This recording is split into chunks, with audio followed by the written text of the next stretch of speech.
Welcome in, everybody. Jason Matheny here from the mothership, as always, in Houston, Texas. A little less sleepy than I was the rest of this weekend, Terry Cushman, as I made the trip up I 45, which is one of the worst drives in the history of the planet, up to Dallas to play this weekend. How are you? You got any drives you just like detest? Because you're a professional driver, I had a hell of a weekend doing Uber. I must have done maybe 20 to 25 rides on Saturday, just kind of hustling ahead of my tournament weekend this weekend in Iowa. And rider number one on drugs, she would fall asleep mid sentence. I thought that was bad at the time. It was actually good compared to ride number three, which was another chick on much different drugs, extremely paranoid, couldn't follow anything she was saying. It was and I was taking her to a bad part of town as well. So and she was saying the theme was men were out to get her, and this ex did this ex did that, and she's just clearly off her rocker. And she mentioned the Illuminati. There was an Illuminati reference. Again, I could not follow her, and I'm like, we are off to a bad start.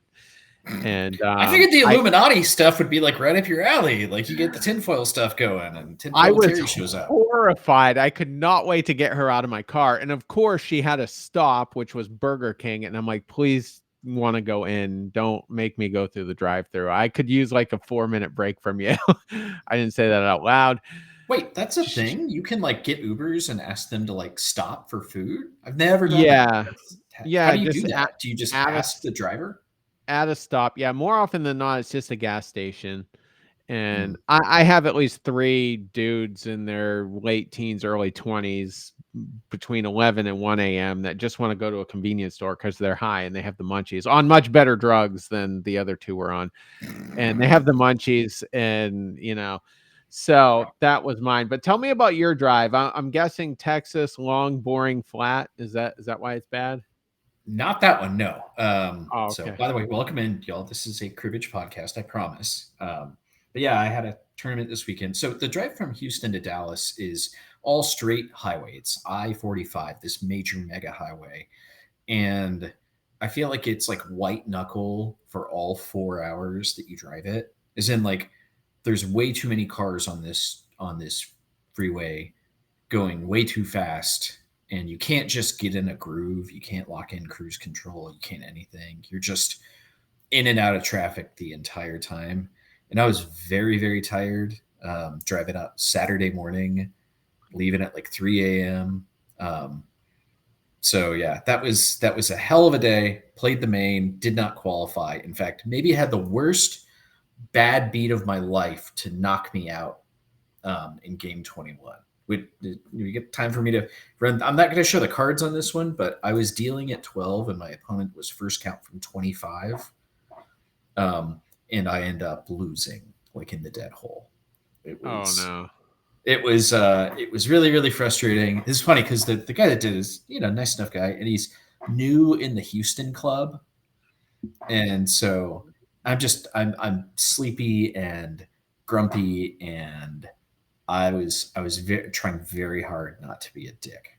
Is the short version of that. I don't know if I succeeded. I'm sure my face told different notes than the rest of myself because my face tends to tell on me about these things. But all in all, a nice tournament. Thumbs up to all the folks that were helping run it. Scott Burrow and Kevin McCullough. That guy. I am. By the way, I am so bad with like names. I always want to get them right on this show. So Kevin McMullen, Scott Burrow, and a host of others were involved in it. I did qualify in the consolation. I was high qualifier, and then proceeded to not win a playoff game. But all in all, anytime I feel like anytime you play a tournament and you qualify, it's a good weekend.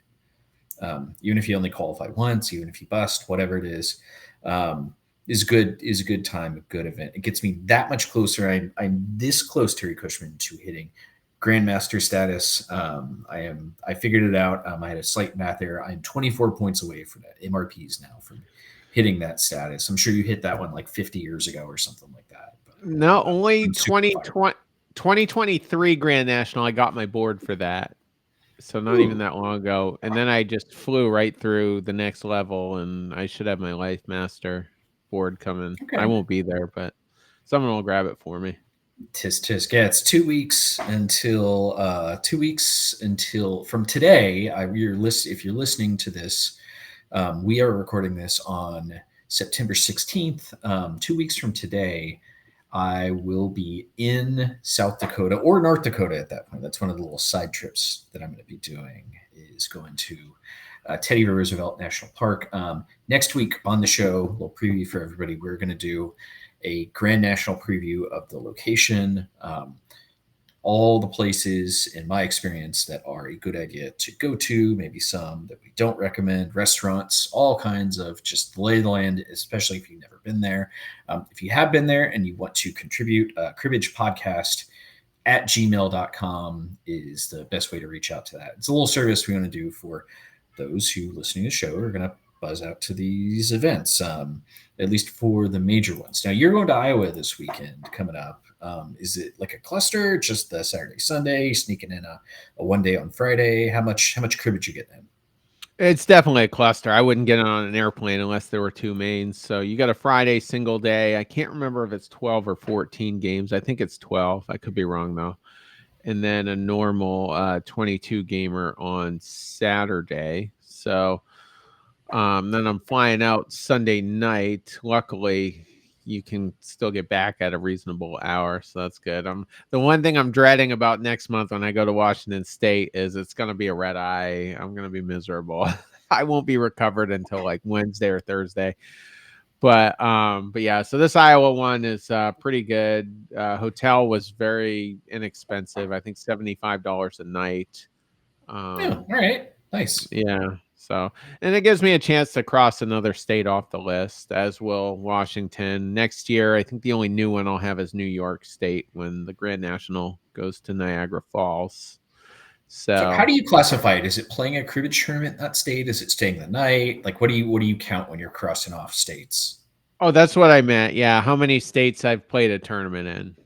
Okay, all right, yeah. But Yeah. different people classify it differently, right? Like, Oh, I know they have the maps now where you can like peel off stickers or scratch them off or whatever it is, and everybody counts them different. Like, I'll be going to North Dakota on this trip for the first time, but I don't think I'm staying the night there, which is kind of how I classify like what I count as a state or not.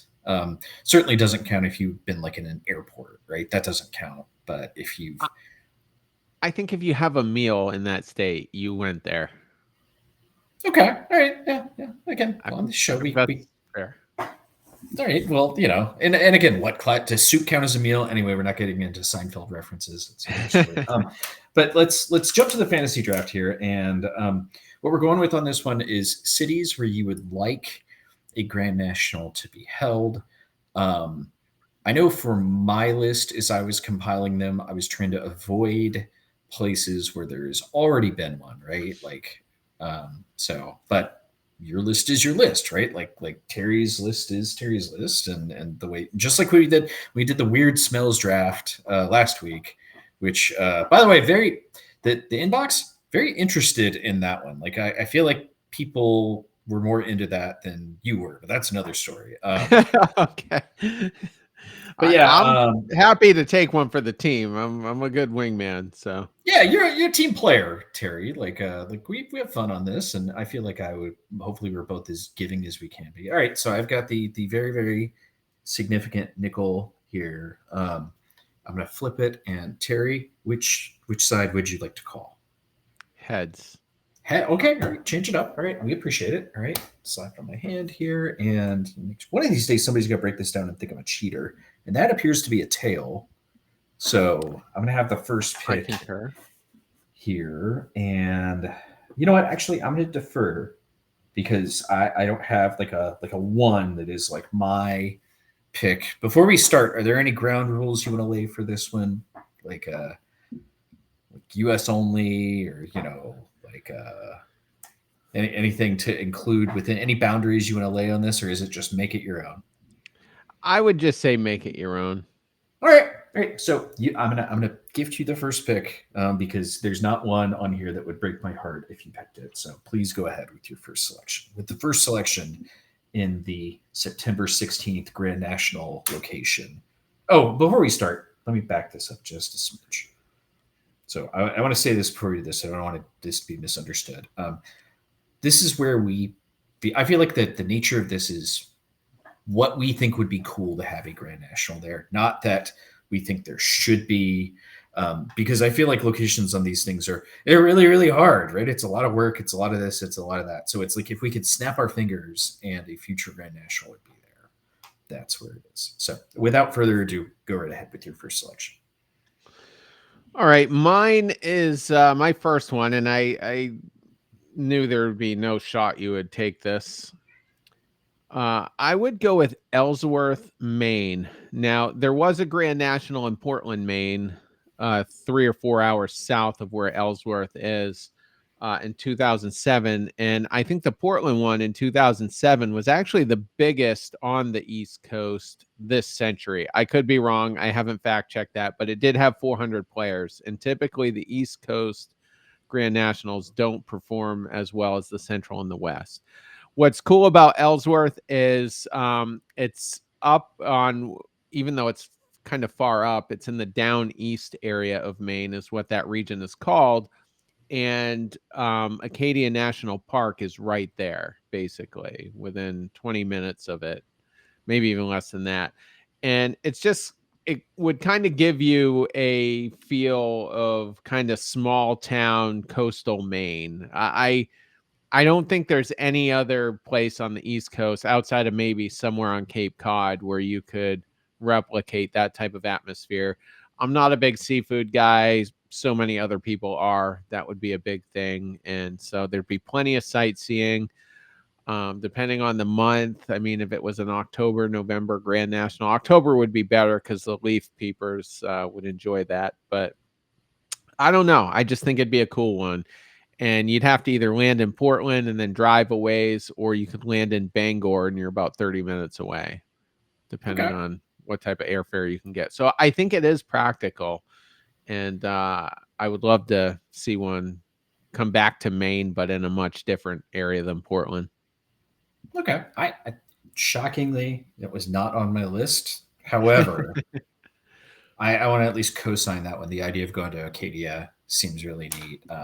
And I think we're on the same page here, right? To me, the best Grand National sites are the ones where it's like there's stuff to do outside of cards, right? Go see things, go see places in the country or wherever that you're not really able to see on a normal time, right? Like, and it's kind of funny because I want some of that, but I don't want it to be enough that, like, I'm playing cards. I'm like, man, I wish I was Doing doing. It's something like the else. one in, yeah, it's like the Vegas one, right? And don't get me wrong, the Vegas one was fantastic.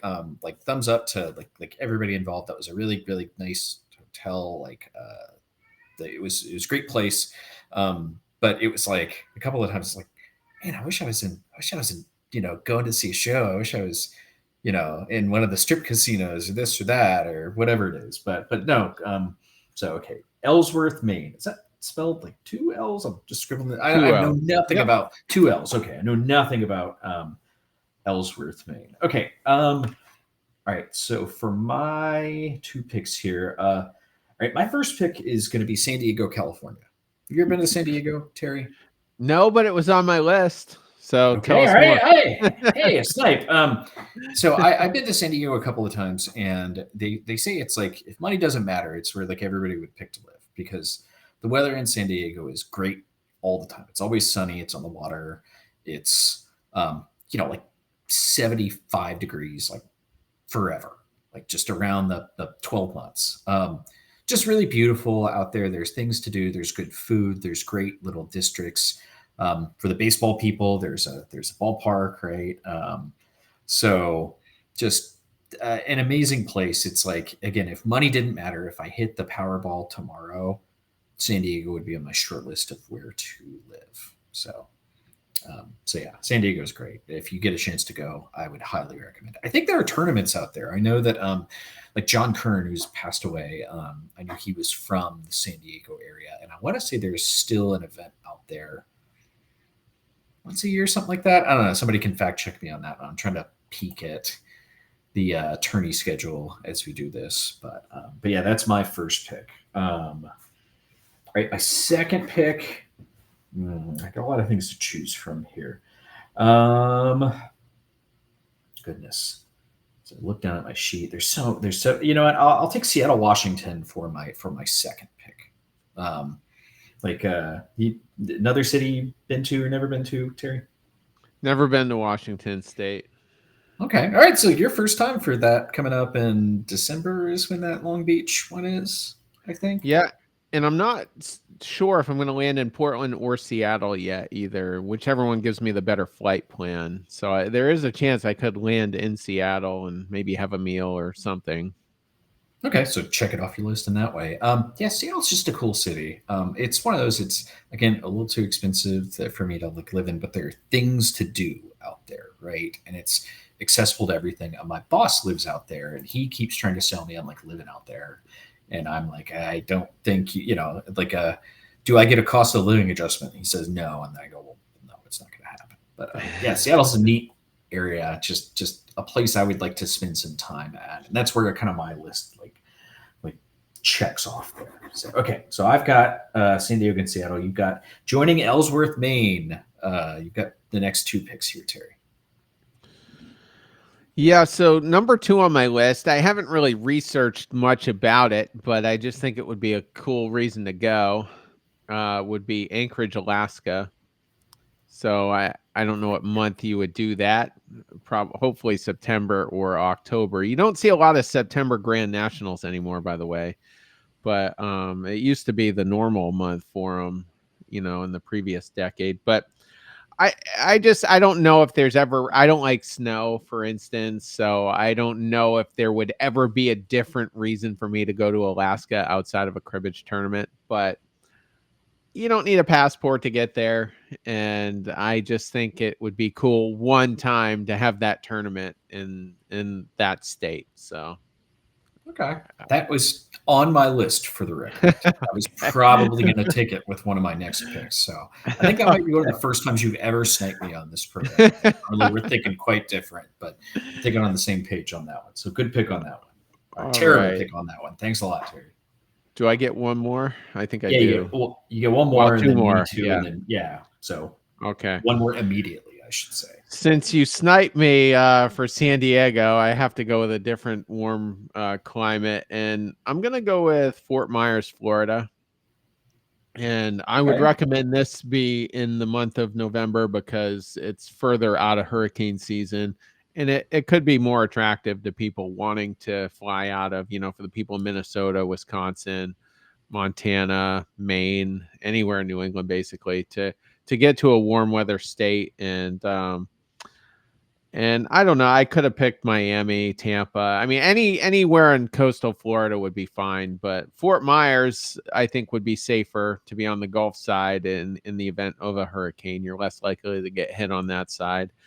And I think it's a cool place to go, and people, I just think it would be attractive for people that want to travel for cribbage.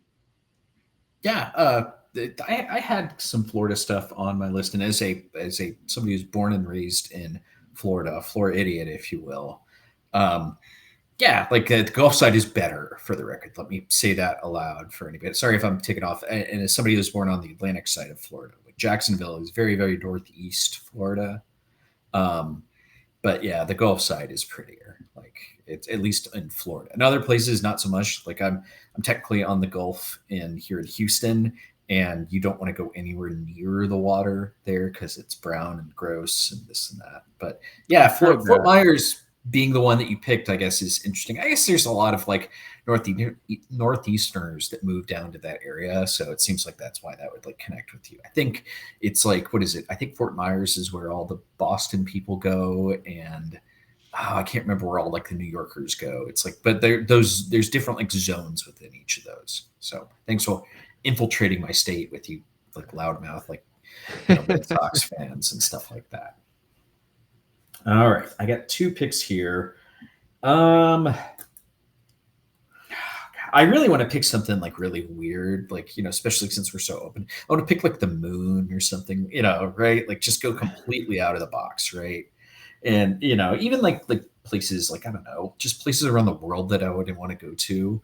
But I don't think it makes sense to have like a cribbage tournament, like Bali or whatever it is, or I don't know, like Portugal. But all right. I am going to take one that's in another country, though. I'm going to take Vancouver, Canada. So actually, not that far from the Seattle area. But I've just heard Vancouver is absolutely beautiful. I've never been to Canada at all, so I kind of want to like check that off my list. And I feel like of the Canadian cities, that to me is the one that sounds like it's like the most appealing. Like decent weather on the water, really really beautiful zone. Just seems neat to me. Like I'd go to lots of Canadian cities if I had the chance. I guess I'll maybe try to do it for Grand National next year in Niagara Falls. But yeah, Vancouver just seems cool to me. Yeah, I don't. I'm not going to choose any Canadian cities, but I would go, and I do have a passport, so that's one less hurdle I would have to clear to do it. Although I should say, well, maybe I would need one by the time because you got the West Coast one, and then my passport expires. But either way, I'd be willing to get another one to do it. A couple other interesting ones I thought when I was considering, do I want to put Canada on the list? Montreal, I've heard, is just this really cool city. Mm-hmm. And Quebec City might be harder to get to. I'm sure you could fly there, but it just might not be, super affordable. But that's like the one true European style city in North America. But there's not a ton of English. Right, right. You gotta have the French Canadian. You gotta do and I can't even like. I can hardly speak English well. I have a little broken Spanish in me from. I was a Spanish minor in college. A little known fact there. Like I need to learn my cribbage like Spanish, but most of it's gone. But yeah, I got no chance with French. Like, and apparently that's a big thing there. Yeah, I'm my down for the dad. poutine though. Yeah, I would try it. I mean, I'm sure we would be able to make it work, but like hotel staff, I mean, there would probably be some English speakers there. But my dad was one of the top pool players in the state of Maine for quite a while, and he would annually go to Quebec City because apparently there was a big tournament up there. So the winner of his league would go represent it versus other league winners and all that. So he's been there, and that was before you needed a passport. But yeah. But anyway, and I think wasn't Edmonton number 2 to Spokane? I thought there was a Canadian city I thought was given a lot of consideration Oh, when you guys met in Vegas. yeah, there were 2 proposals, and to be honest, I can't remember what city the other one was. I can't remember if it was Edmonton, but I do think it was another Canadian. It was a Canadian city, Was and it was Calgary one of them? something like I can't. I to be honest, I Okay. can't remember. But it All was right. it was valid proposal. I think it's a good idea for the future. Um, but yeah, no, I'm surprised you have a passport. Like the government didn't take it away or whatever it is, or like So funny you funny didn't shred story. it because you're worried. Go on, yeah. So I went to Ireland right before the pandemic, luckily, and my aunt moved there basically. So it was a cheap trip. You just needed your flight tickets, and we did rent a car. We didn't really have to, but we did. But we were staying with her, and she hosted us. She was a great host and all that. And on the way back, we had to go through customs. And I was jokingly telling Sam, I'm like, I'm probably on some list. They've seen my memes, and I'm gonna get the good search or whatever. But I breezed right through, no issues. So. Okay, good. I'm happy for you. Hopefully, don't none of the friends in customs are listening to this program and throwing you on the list now. But Yeah, exactly. I know I was on a list for a little while with my good friends at TSA. But that's Okay. another story for another podcast. That's for the off air show. Or I'll get that one in Okay. person at some point. All right, I got one more pick here, and then you've got one more. Gosh, I've got a lot on my list here. I'm going to go Homer with the last one. Just say Houston, Texas. right? Like I have a lot of love for this city, and there is so much good food here, and there is just everything that you could possibly want other than good weather. Um, like there's not a lot of mountains out here or anything like that either, but just a multicultural like city that people don't realize. It's statistically the most multicultural city in the United States, and I never thought I would like it here when I did move here, but I really do. And again, the food here is just deadly with how good it is. Like you get any cuisine and have like world class everything. It's pretty accessible. Again, the traffic kind of sucks, but you're not really worried about that in a Grand National. So, but yeah, Houston, Texas. I got a homer up for the last pick. As long as I get a selection of this thing. So you got one more pick, Terry. Go right ahead. So with Houston, I think Texas is a great candidate. Even if it's Dallas, for instance, I would probably prefer Houston myself, but it's easy to get to. You're Mhm. not. Nobody has more than a 3 or 4 hour flight, basically. So, yeah, I'm all for it, and I hope it gets a lot of consideration because I think it's extremely practical. Might To happen in the have it future. there. You never know. Like what it Yeah, was. it'll The be. next cycle is 3 years from now. So 6 years from now, 12 years from now, maybe there's a shot. Oh, it would be central, wouldn't it? Yeah, I Yeah, yeah, we're forgot about that. central, not east. I wondered at some point, so a little diversion here. I wondered at some point about seeing if we could get Texas moved to like the east because I don't know, as somebody that's like a Houstoner, like I'm not real connected with like Minnesota and Iowa and Michigan and stuff like that, right? Those like central region states. But I am with Florida and Georgia and North Carolina. I go to more events in those areas than I do in the central. But there's not really a good way to like break up the regions. I think in fact, I'm going to write that down now. I feel like that's a good topic for like a future show. Is just right. Is there a better way for us to do the regions, the this, the that? Do we need regions? Just talk amongst yourselves. Think about that for a future show. But okay, so we got one last pick here. Uh, how It's do you mine, know? isn't it? Yeah, Okay. you get the last pick here. All right. I don't really know much about this city, but I know it's got a lot of neat history. So I'm just gonna go with New Orleans, Louisiana. Ooh, okay. Never been. Um, no, no, never been there. You hear all these things about the French quarters. I'm guessing we wouldn't do it around Mardi Gras, but I don't know. And I might be a little bit open to the Cajun style of things. So that might be interesting to try. But a lot of warm weather things on mine, except for Alaska. But Okay. New Orleans is fun. New Orleans is like the one city that I feel like what you see on television is it.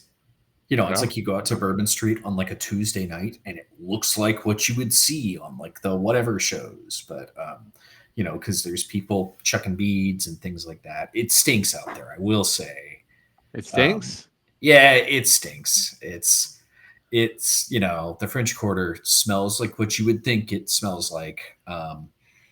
Just so that's just a fair warning. Like I don't know what you can do to carry around a little scent thing in your pocket. It's like people at the poker table used to have like oranges. That was the big Johnny Chan thing. Was he would have like an orange at the table so he could like scratch his fingers on it and like get the smell of like smokiness and whatever. Huh. But to me that's the one downside of New Orleans is it smells like the things that occur there sometimes. So just keep that in mind if you ever go. But it's a lot of fun. You can get off of the Bourbon Street and do like the things that are not the mega touristy things. If you're not into crowds and that kind of stuff, that's thing. But that's a good pick. This is the best draft you've ever had, Terry. I don't mind saying that. Most of your drafts stink, but this one was pretty good. So, right. So Terry selected Ellsworth, Maine, Anchorage, Alaska, Fort Myers, Florida, and New Orleans, Louisiana. I selected San Diego, California, Seattle, Washington, Vancouver, British Columbia, Canada, and Houston, Texas. What would be your dream spot for a Grand National? Please send that to us, cribbagepodcast@gmail.com. So, and as And if we, anybody says Hawaii, I've been told so many times that's not practical. Otherwise, I would no, have picked it. Yeah. Yeah, I have feelings about Hawaii. Like, it's like I don't think we're meant to be there. Like, it's Oh, not well, cribbage players. Just like I leave it to but that's again another discussion for another show. So, but I've been there. It's pretty. It's pretty. The water's pretty. Do the things. So I shouldn't be a hypocrite about that. All right. Let me jump to the inbox. So I'm gonna look off screen on this so I can actually read these emails. A lot of the 29ers very interested in the smells draft. First email comes from Robert Milk, who says, "Good afternoon. Hashtag Team Terry and Jason." Mentions the smells in particular. Says the smell of 200 brand new footballs for the Super Bowl. So he guarded balls for 3 weeks, 6 weeks, pardon me, for the Super Bowl the last time it was in Phoenix. That's an interesting gig if you can get it. I guess the smell of like fresh leather is like a thing that a lot of people like. I don't know if footballs have a specific smell. I think he's also want to show that one off. I would too. I can't blame him. He says the smell of cordite from fireworks. That's it. Now that he says that, I wouldn't have been able to put a name to it. That's an interesting smell that I don't mind. It's similar to like the lit matches, if you will, right? But okay. never knew that one. Also says hashtag Team Terry, the smell of saltwater marshes at low tide, the smell of rubber and fuel at a motor vehicle race. As mentions for Patrick Barrett and Michael Barrett, says he also worked as a mechanic on a super modified race team, and something that I can't even read. So great, right on for that. And then a couple others. Fresh cut wood at a sawmill. Sawdust is a good smell. I like that one. And then acetone and lacquer thinner in high school. He also mentioned, and this was an interesting thought, one of the rule things that we talked about last week. He says eliminate double dipping would be an interesting little plus of starting consolations earlier or starting main playoffs later that you mentioned, and said that John Chambers from Rhode Island says that if you earn MRPs in the main, you should not earn MRPs in the consolation. Give others a chance to earn them, which is I feel like it's an interesting idea. I don't even necessarily disagree with it, but I think I'd hear somebody out on that one. I think the logic behind that is somewhat sound. Just a thought. Yeah, yeah, Bob mentioned that to me privately, and I barely knew John Chambers before he stopped playing, so I wasn't aware that that was previously a thing or an idea. But Okay. but All right, Rick Montague is next. He signs his email as hashtag Team Tinfoil. So I kind of like that a little better than hashtag Team Terry anyway. We'll allow that one. He says, as for smells, skunk, tar, and gasoline are the ones I like. And skunk. Wow, yeah, that's skunk. I don't I don't like This that one. I don't either. It's a little spoiler. It's not the only email that we've gotten that's mentioned that one. So I guess Oh, people like okay. skunk, which right on. Also, you mentioned seeing the hands on YouTube is awesome. Shout out to Mr. Hayes. Yes, shout out to David Hayes, who I get to see this weekend at the Dallas tournament. Did not get a chance to buy him lots of alcoholic beverages, which I should have. So Dave, when we get back together, definitely will make that happen. Let me see what else here.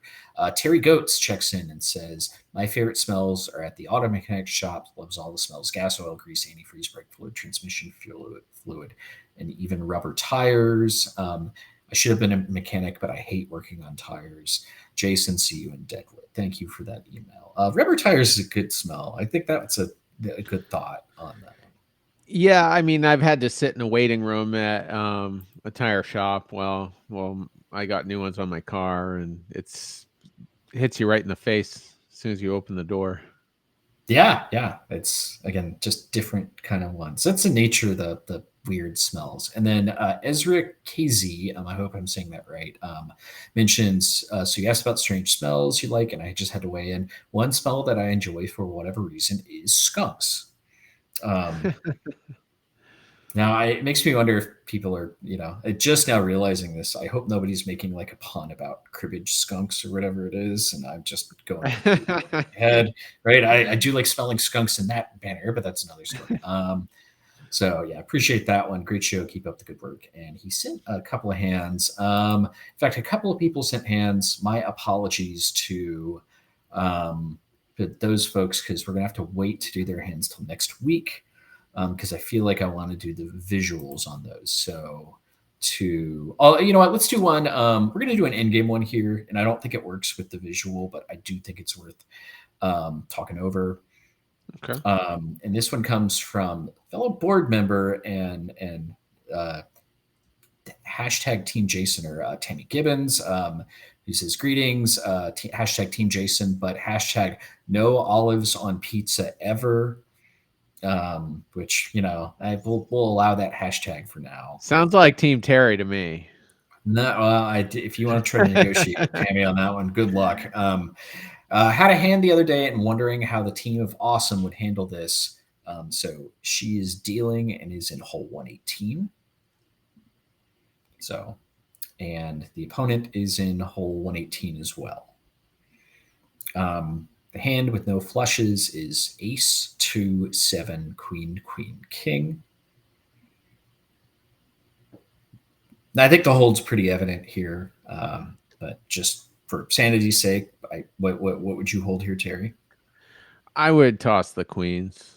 Yeah, I agree. I think that's pretty much the move for those maybe unsure about this, or we try to, if you're in that kind of spot where it's a must peg, you just want as many different cards as you can. There are 2 queens, right, available left in the deck. There's 3 kings, so simple as that.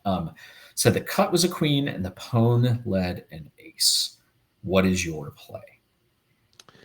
I think you have to pair it. I mean, you have to try to peg out. You're probably not going to win, and if you stay off of it, then you've only got 3 cards to score 3 points with. So I think you just have to jump on it. Okay, it's a tough spot, and I want more information in a spot like this. Um, depending on my opponent, if they're any good, if they are sophisticated enough to play an in game in such a manner. But I think if I'm sitting in that spot from 3 out, right, if I'm the pwn, if I can hold any pair that are 4 or less, I'm 100% holding that and leading from that, right? So I think I want a bit of a read on my opponent here. If they throw very quickly and then they lead that first card almost instantly, I might give a second thought to it, right? Just food for thought. You can still disagree. You can say, no matter who I'm playing, I'm pairing that lead card no matter what. But I think there are some spots where, especially against some players, where you can maybe go a different route. Just bide a little bit of time. I agree. It's still hard, and you feel real dumb if they just have 1 ace and they are, and you would have won had you done that. But all you need is 131, and then you win the game, right? Like if they play the ace and you play off of it, and you end up getting a 31 without having to waste cards, that's 3 holes, right? You're going to get 3, they're going to get 0. So I think there's a case to be made, and I would say the 7 would be the card I would play if I were to go a different route on that one, right? I mean, I do like to play a 7 on an ace a lot, and I would certainly do it in an end game situation because it's literally the only card that can hurt you. Right. There's only 3 cards that they can score on, and it does tend to chase them off a lot of those middle card plays, right?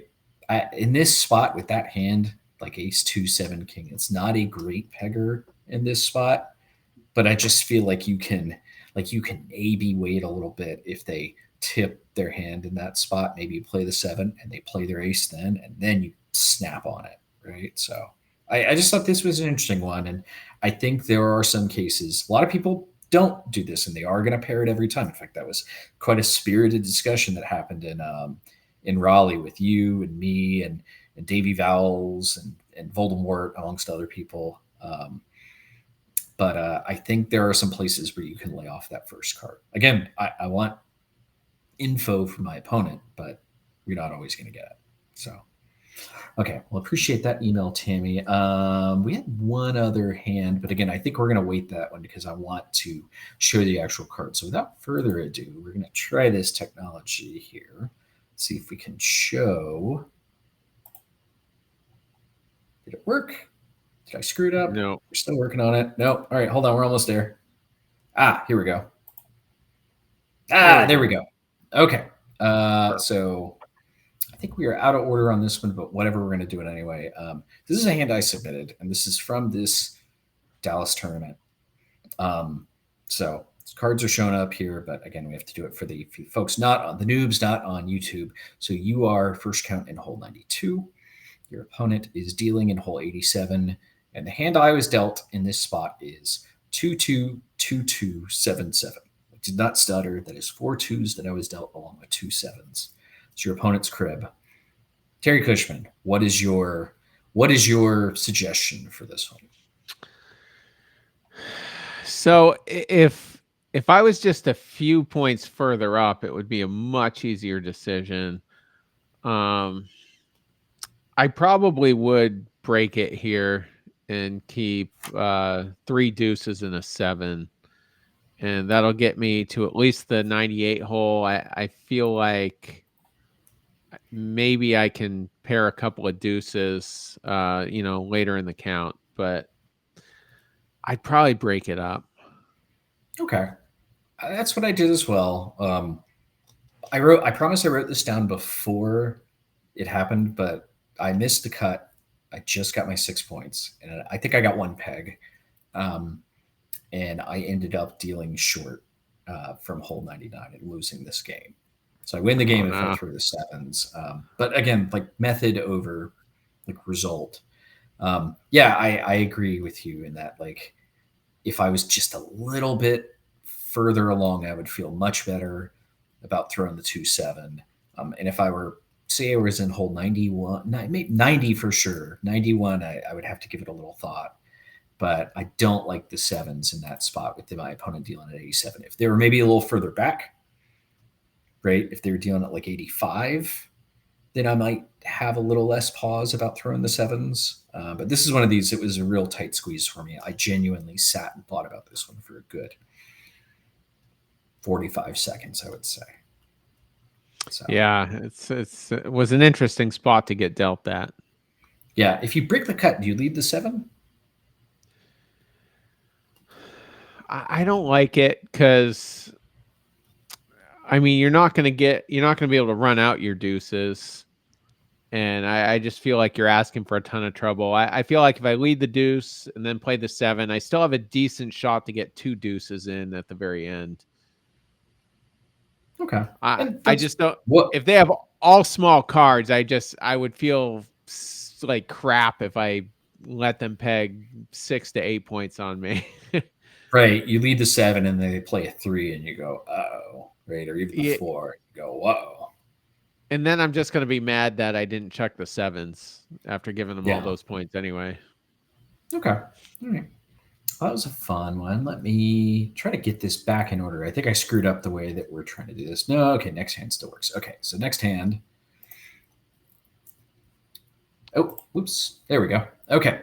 This is another one. So it is 0-0, your opponent's crib. And you are dealt the lovely hand of 3 pairs. 3 pairs are always tough as non-dealer. And this one, I was dealt 3-3, 6-6, 8-8. No hesitation whatsoever. I'm throwing the 8s. First hand of the game. That's the F around and find out zone. So, yeah. Okay. That's where I landed on. Again, I try to think about these a little bit. Is there a world anywhere where you throw the 3s? No. Well, I mean, on 3rd Street in a situational spot, I could certainly do it. Or I'd probably throw 3-8, honestly. Okay. Right. Yeah, there's a world where you break this, right? Like, yeah. And yeah. I don't mean this disrespectfully, but I think in this spot, and that's why I think I thought about it a little bit more, is I was playing someone who was not an A+ player, right? And it's hole 0-0, and it's, there's certain opponents when you sit down and play that you kind of expect to win the game, right? Then you lose the deal, and then you get dealt one of these, and it's like, do I maybe want to mitigate a little bit of risk and not throw the 8s? Do I bust this and just try to play solid? I feel like I'm going to win this game if I don't do anything risky or silly, and For the record, it's inconsequential. Like what happened, I think the cut was a face, and nothing really happened in the crib. Not a whole lot happened in my hand, but I still just left me wondering. Like, is there a better way to do this? So, okay, all right. Well, so far we agree on both. That's pretty boring. That's not normal for us too. Like, Yeah. so I chose you all. We're not trying to be controversial about these. All right, we'll go to the next hand here, and it is trying to show like these. Okay, here's another one. So you are pawn in hole 16. Your opponent is dealing in hole 25, and you are dealt. There is a flush here. So for those not seeing the visual here, I'm going to give you the non-flush cards first. So there's ace four. Those are not suited. And the rest of the cards are 5, 6, 7, queen. So ace four, 5, 6, 7, queen. You are pawn in hole 16. Your opponent is dealing in a hole 25. Terry Cushman, what do we like here? I think you have to hold the flush and go with the most potential here. Some people might prefer the 4-card run, the 4, 5, 6, 7. You can even make a case for ace 4, 5, 6 because of the pegging potential, but I just like the flush. I'm going to lead the queen, and I'm going to pair, if anything possible, on the very next play. Even a 7. A lot of people think that's suicidal because if they trip you, that's 31 for 8. I don't care. I'll take it in most situations. So yeah, and you got a shot at 16 at least if the 5 gets cut, and still at least 14 or so with a couple of the others. So okay, I have multiple questions for you about this follow-ups. okay. And for the record, I do agree that if you're going to break this one, I like queen 7 more than queen ace, because the pegging elements of it, right? You lead the ace and hopefully bang them up on the pegging. But if you hold the flush 5, 6, 7, queen, is this positional at all, or are you just always leading the queen from this kind of spot? Yeah, I just think I feel like I have to get to the 30 hole. Like, But I'm not. let's take position out of it. But I'm saying, is it position based that with this, or is this like more in general, right? The hand like 5, 6, 7, queen is non-dealer. Are you leading the face there every time, or is this position kind of dictate more of that in your mind? If I'm behind, Mm-hmm. yeah, if I'm behind by more than 7 or 8 points, yeah, I'm probably going to lead the queen every time. If I'm ahead, let's say the hand is the opposite. Let's say I'm in the 25 hole and they're in the 16 hole, and it's still their crib.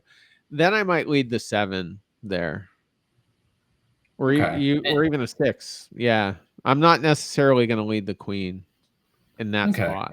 But if I'm This is maybe behind, I just feel like it's got the most potential to peg. okay. And most of the time, that's how I play one of these too. But yeah, every once in a while, I'm in like a spot where I really want to just try to avoid any kind of getting smacked around in the pegging, right? I just don't want to get like crushed in it. And I like the 6 lead from that spot more than I do the 7, because I feel like so often they're going to come back with a 9 or a face or something else. But especially if they play the 9, I like being able to dump my 5 there. And I feel pretty safe about just get that 5 out of my hand without too much damage happening. So just again, not on a face card, right? If they play a jack or something like that, I'm not gonna dump my 5 and make it 21. But if they 15 me, play the 5, and usually I'm out of jail. You would play it that way in this exact position? Not in this, no, not in this Oh, position. okay. Just Yo, what you're gotcha. saying. If I'm in a spot where Yeah. I'm really trying not to get beat up in the pegging, I agree. In this Right. spot, you're 9 holes behind. They've got the deal.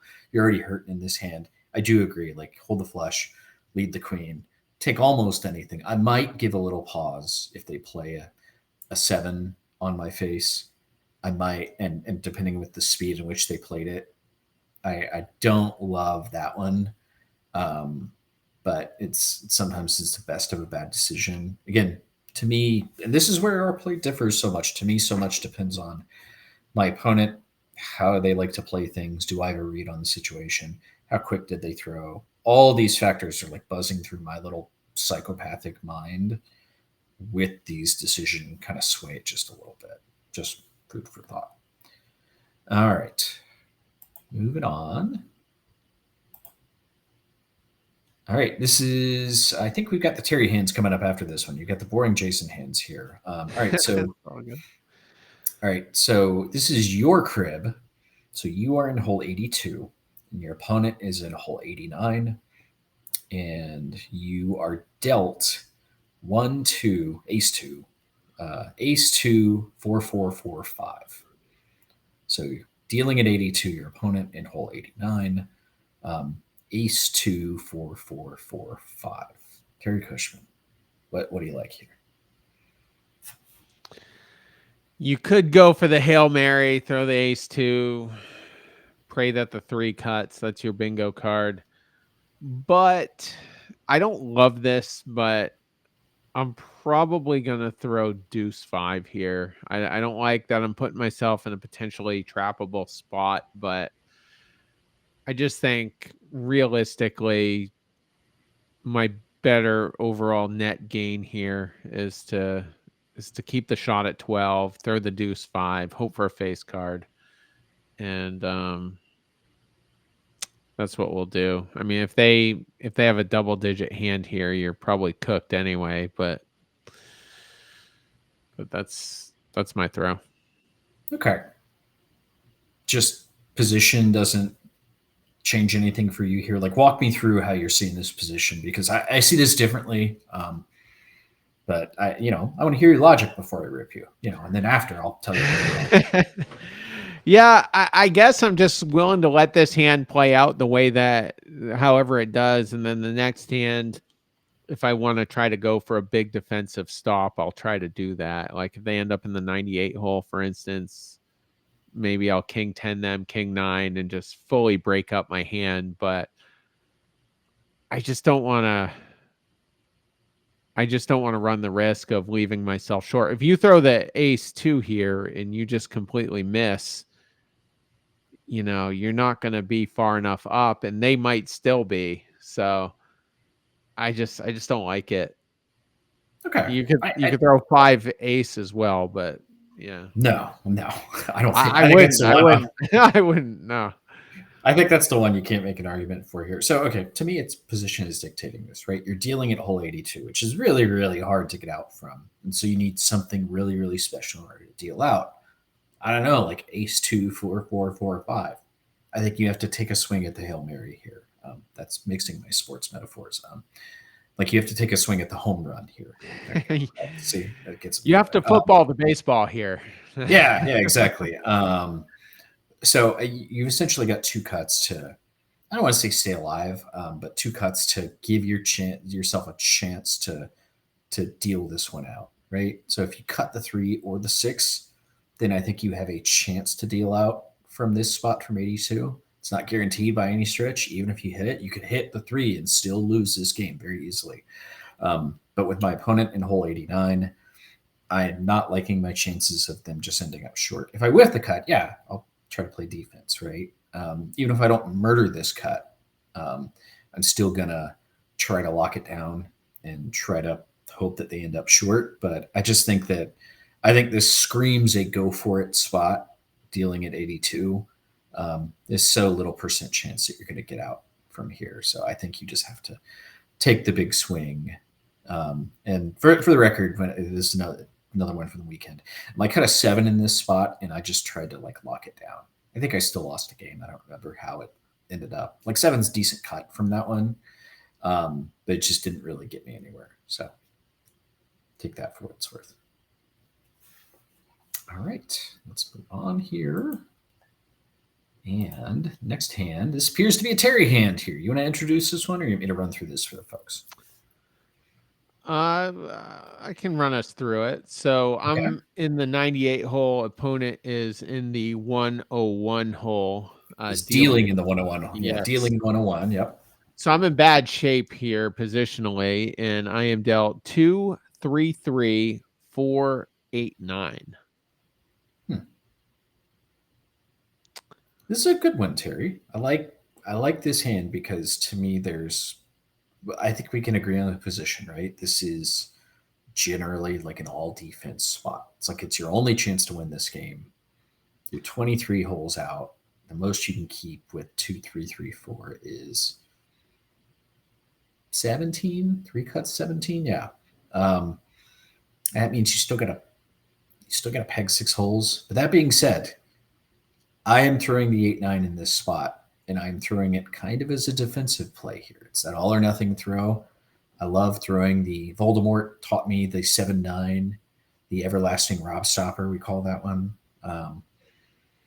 But I like the 8-9 in this spot as an all or nothing throw. It bricks the face five, well, the not anything but a 10-5, but the 2-3 and the face five throw to the crib. And who knows, maybe I cut a miracle and can somehow peg enough to get into peg out range the next game. So I think I'm throwing the 8-9 here without too much hesitation. Okay, interesting. So I did decide to go defense. Now, how I did throw it is differently how I would throw it now in hindsight. But I did throw deuce 9 and kept the 3, 3, 4, 8, and obviously led the 3. But I think in hindsight, the 8-4 would have, if you want to play defense, I think that probably would have been the better throw. I'm holding 2 less points with the 2, 3, 3, 9, but it's just so holding 2 of the 3s. It's just so hard to get the 4 and the 8 to work. If you cut a middle and they happen to throw 2 middles, they can still catch a dozen or so with that 8. But that's how I did it. I remember I actually did win the game. I think they had like a 2-2 or something, and I managed to win. Typically you're not, though, but got lucky there, and I kind of tanked on it though before I threw it. And so yeah. I throw 9-3 if I'm trying to break this. So there's just fewer That's threes. I didn't Same consider that logic. one. Yeah, Yeah. that's a good one. I think I'm still leading the 3 in that spot, and then just we'll deal with the trouble as it comes. This is one of those rare spots where if I decide to play lockdown defense, especially if I'm playing someone who is paying attention, if you lead the 3 and they play a face card on it, I might consider playing the 4 because I don't really need the points at that point. Like I'm probably still taking it, but I think sometimes that's a play that you can consider is kind of skipping a 15, especially if they lead the face really quick and it feels like they're going to parry your 2, right? Like it just, I played that one a little too fast. I feel like they're trying to lead me into that. So just a play I will mix in from time to time. I'm not saying it's right, but here or there, that would be one that will kind of sneak in. So, all right. I think we've got a couple more here. All right. I think this is our last one of the day. Terry, it's your hand. Go ahead. Tell the kind folks what we have here who are not looking at our lovely faces here on YouTube. Yeah, so this is another weird spot. So I'm in the 57 hole. Opponent is in the 63 hole. It's my deal. So I'm dealing pretty significantly out of position here. If my opponent has an average hand, they're going to be in very good position after this hand, assuming they get at least to the 70 hole. So again, I'm in the 57 hole, my crib, and I'm dealt 3, 5, 5, 5, 6, 7. So 3 5s, a 6, 7, and a 3. All right. At least for me to break this one down, it's a spot that for me necessitates a little bit of caution. Right, you're behind in this game. You're not really getting anywhere. Right, you're kind of in that no man's land. I think I'm checking the 2 nickels here. Holding 3, 5, 6, 7. I've got 2 5s in the crib. I'm breaking down from 8 points to 5 points and throwing 2 5s in the process. That sounds good enough for me, and it gives me options post cut. That if I smash the cut, right, and then my opponent leads the correct card, then it's like, okay, maybe I can actually jump this street and get back into position. At 3-5 is an okay option, but I just no, I think I like the 2-5s better. I'd be curious the discard tables and what they think of this, but I think the 2-5s is how I want to go about this one. So I settled on 3-5, and I took the 3 and 5 of spades actually. Oh yes, yes, of course. Throw the suited cards when you can. Yep. Yeah, yep. And I had this hand just this afternoon. I purposely played a few games to see if I could get a hand to put on the show tonight, and this was one of them. And miraculously, we did cut the 7, so that was perfect for what I threw, what I held, and what I threw. And then I had an 8-point crib. I got to the 80 hole, so I was still relatively out of position after. And I remember I did win the game, but it was wonky as hell. Like 4th Street, we both stumbled in various spots, and I just kind of ended up with the win. Um, but I thought this was interesting. I did consider chucking 2 nickels. I think you could even make the case for the 6-7 there. But yeah, some people might throw 7-3. I mean, that's the Hail Mary. Go for the 23 cut if you can hit the 4. But I ended up on 5-3. Okay. I would throw 7-3 before I threw 6-7 here any day. Let me make that Okay. super clear. I feel like there you could make a case for the pull at the 23 or even the 17 with the 7 cut. But yeah, that's the one that's like a bridge too far for me. I made a little face You there. know, I'm like, can't really do well, that one. I mean, the 4 hits your hand really good. A 7 hits both really good. A deuce actually hits both really good. You'd still have 14. So I didn't think it was that terrible of a throw. I think that one's pretty rough. Okay. All right. It's just my take on it, right? That and $5 will get you a coffee at a your local little coffee joint. So Fair enough. all right. I think that's the last hand we I have thought for there was one more. this week. Oh, one more. All right, here. Nope. Back to the Nope. Oh, back twos to the there. front. So, Okay. okay, so that's all we got for today. Let me close this one up here. So again, we would love to. Let me go back to the full screen so you can see our beautiful faces. There we go. So again, cribbagepodcast@gmail.com. Submit your hands, and we will actually talk through them with the graphics and everything else. I just didn't prep them for this week. So apologize for those who did submit hands. But yeah, cribbagepodcast@gmail.com. Reach out for us. And we haven't done this in a while, Terry, but like for those listening, maybe you are new to cribbage or don't play ACC tournaments. Terry, tell the good folks where they can find this lovely cribbage game that they're looking for. If they're maybe looking for a local club or something like that. Yeah, so go to cribbage.org. You can click on the local club section and see if there's one near you. That's simply a one night a week tournament. It might be a 6-game club where you play 6 different opponents. Could be a 9-game club where you play 9. And typically that'll last. That's like a few hour thing, and a lot of them are at pubs or restaurants, and so you can grab a bite while you're there. Sometimes it's in a just an event hall, so to speak. And so entry fees to that aren't a lot of money. So that's the best place to start. And then if that doesn't quench your appetite for cribbage, there are much bigger tournaments on the weekends, and you can find that in the under the tournament tab on the website as well. So